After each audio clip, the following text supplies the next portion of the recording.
Hi gang, welcome to another edition of Doc Schlock, where it's a review of the movie Crocodile 2. Death Swamp, Death Roll, Death to this series.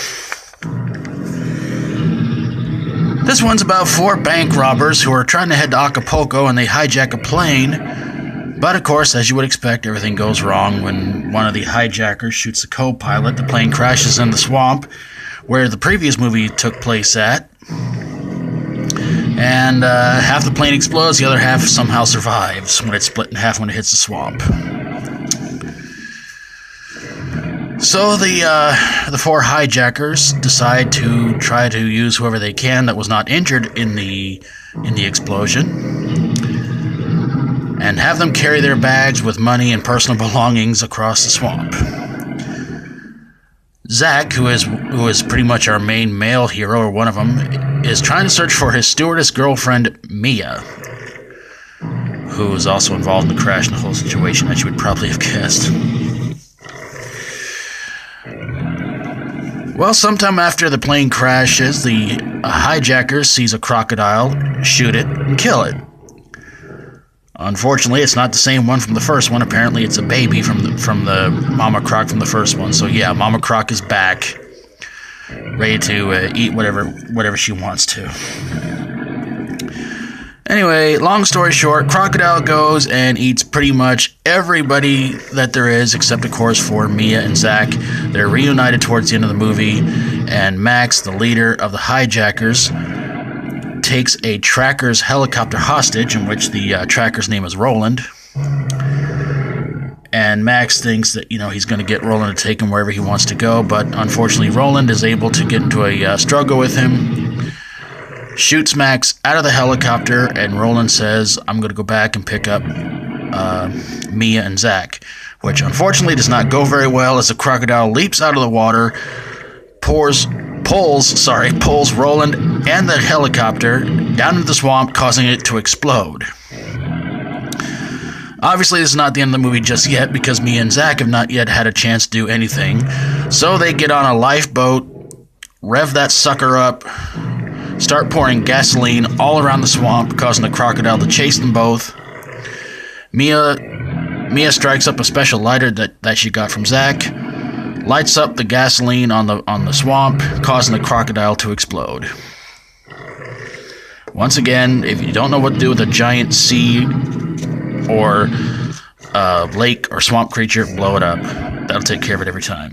It's sometime later. Mia and Zach are at some sort of a resort. Mia gets ready to jump into the swimming pool, in which Mama Croc leaps out at her to get her, but it turns out it's all a dream.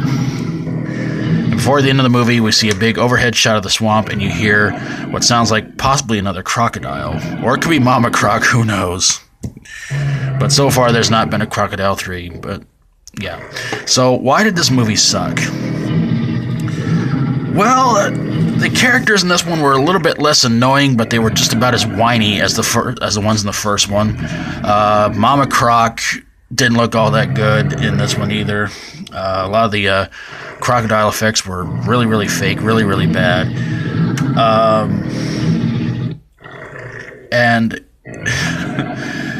And when you see the plane crash into the swamp and it splits in half and the back half explodes, you're kind of like, okay. And of course the hijackers, you're not supposed to like them.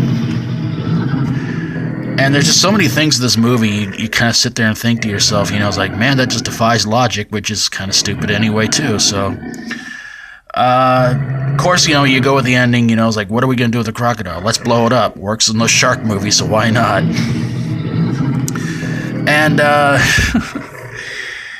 it was just a really irritating movie to watch.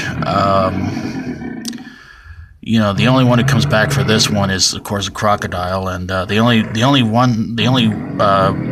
member of this movie you might know of is Martin Kove, who was in The Karate Kid Part 3, Rambo: First Blood Part 2.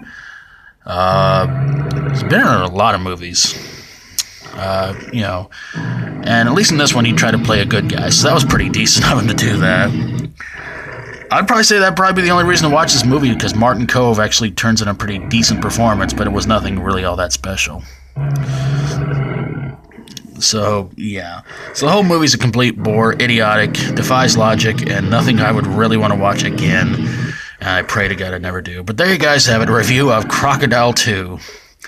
If you like my videos, feel free to subscribe. If you have a horror, sci-fi horror, comedy horror, or fantasy horror movie that takes place in a lake, in a swamp, involves some sort of big monstrous thing that they wind up blowing up anyway at the end, send it my way and I'll get on it ASAP. Thank you guys so very, very much for watching. And until next time, as always, stay strong and rock on. Seriously, this crocodile babysitting business is not going over that well.